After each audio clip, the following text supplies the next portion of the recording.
In the Plants vs. Zombies games, there are many casualties. Casualties in the countless and in many various ways. Today, I'm going to show you why dying in Plants vs. Zombies would suck. This is the top 10 worst ways to die in Plants vs. Zombies. Number 10. The zombies ate your brains.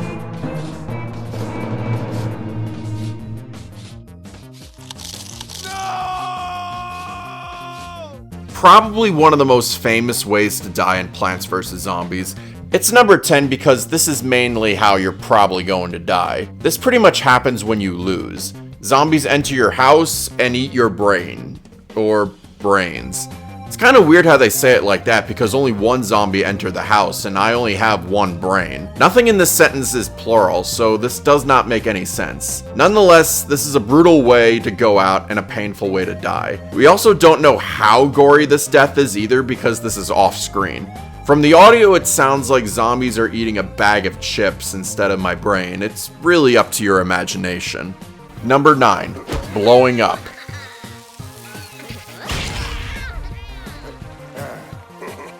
Exploding into thousands of pieces really suck. Sure, getting blown up with a chili bean bomb, the zombie's body stays intact and is reviable.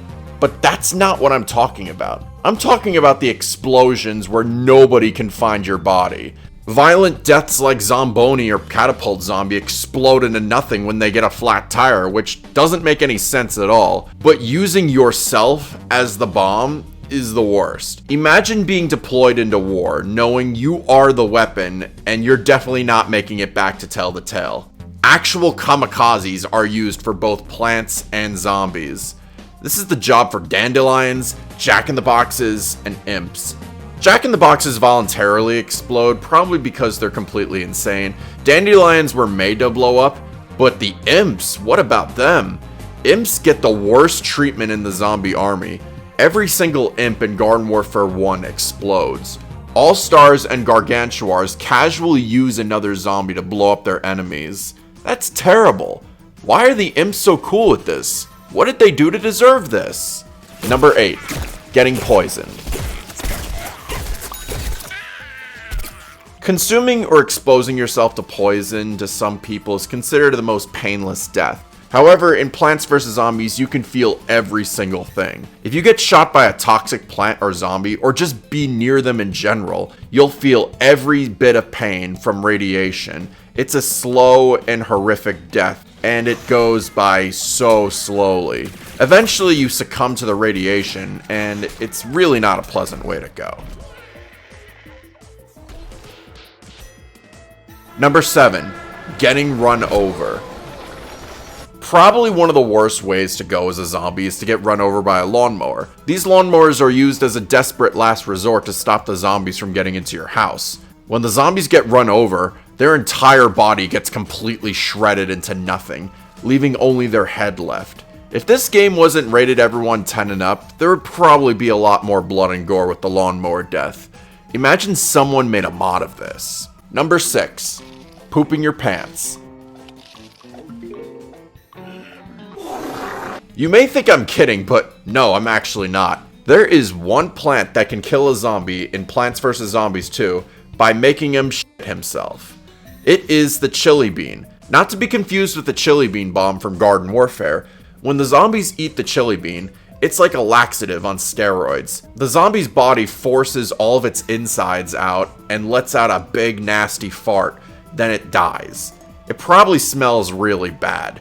Fun fact, in the real world, when a person dies, the corpse's muscles relax, including the ones that control bowel movements, which means they can release a stool from their body, essentially pooping themselves after death. Ironic how the zombie is already dead and pooping themselves ensures their death. Okay, I'm gonna stop talking about poop now. Number 5. Getting crushed. Similar to getting run over, but instead of getting shredded, you get crushed. We can see this with Zomboni, Catapults, Gargantuars, and even Dr. Zomboss himself goes out of his way to crush these poor plants. Zombonis and Catapults are pretty bad because they crush the plants really slowly. Gargantuar smashes are really quick and it doesn't really give the plants the time of day to fight back. With Dr. Zomboss's RV attack, you're just a sitting duck. There is nothing you can do to prevent Zomboss dropping an RV on your innocent plants. He can also step on plants when they're too close. Getting crushed might be a quick death, but your body ends up flat, and it will probably end up as a closed casket for your funeral. If you can recover the body, it's really not a good way to go. Number 4, getting electrocuted. Ever got shocked by a faulty wire in an electric socket? It hurts. Your body already contains small fragments of electricity, and getting too much of it causes muscle spasms and violent vibrations within your body.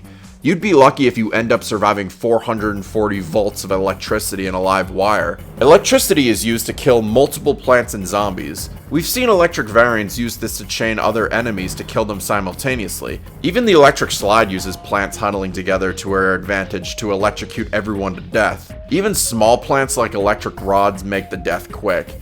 Getting shocked hurts, even if it's less than a second. Getting electrocuted long term would be really painful. I feel bad for people who have to die on the electric chair, unless it was deserved, like Ted Bundy. Then I don't feel as bad. Number 3, burning alive.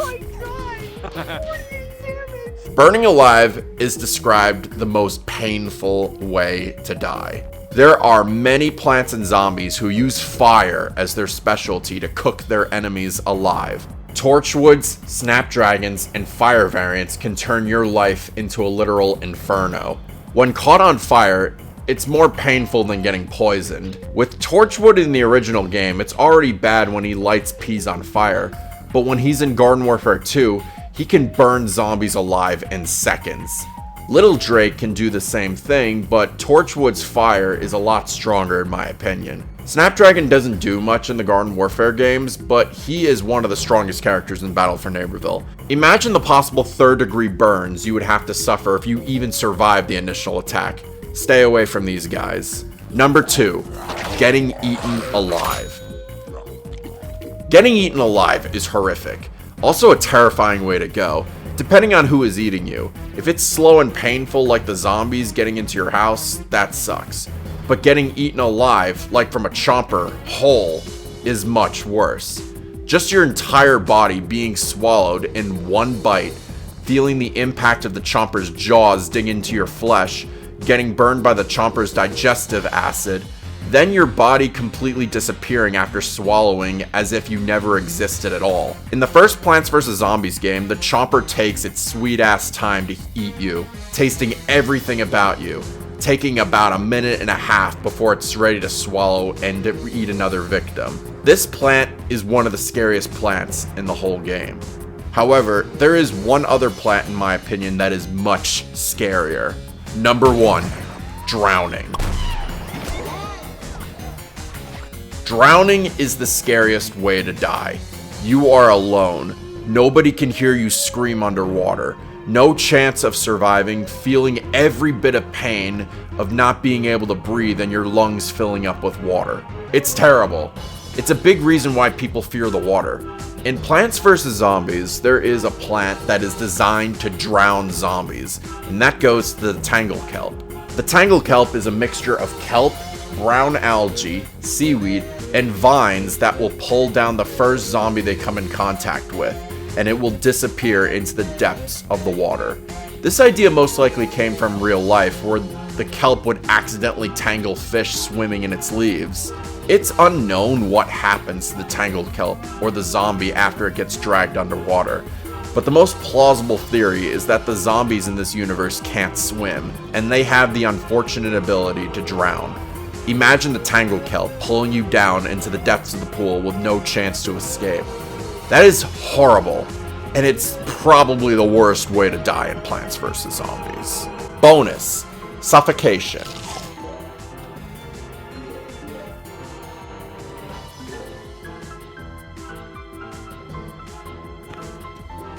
There is a rare animation in Plants vs. Zombies where a zombie can have a walnut allergy. Allergic reactions can be very deadly in real life. Getting exposed to an allergen can cause anaphylaxis, which can be life-threatening if not treated immediately. In some instances, swelling can usually occur in different parts of the body, including the esophagus, which can cause trouble to breathe. In this instance, we can see the zombie swell up and die, possibly caused by the swelling in parts where the zombie needs to breathe. This confirms that zombies in this universe need oxygen to survive, and the death by suffocation can be a terrible way to go.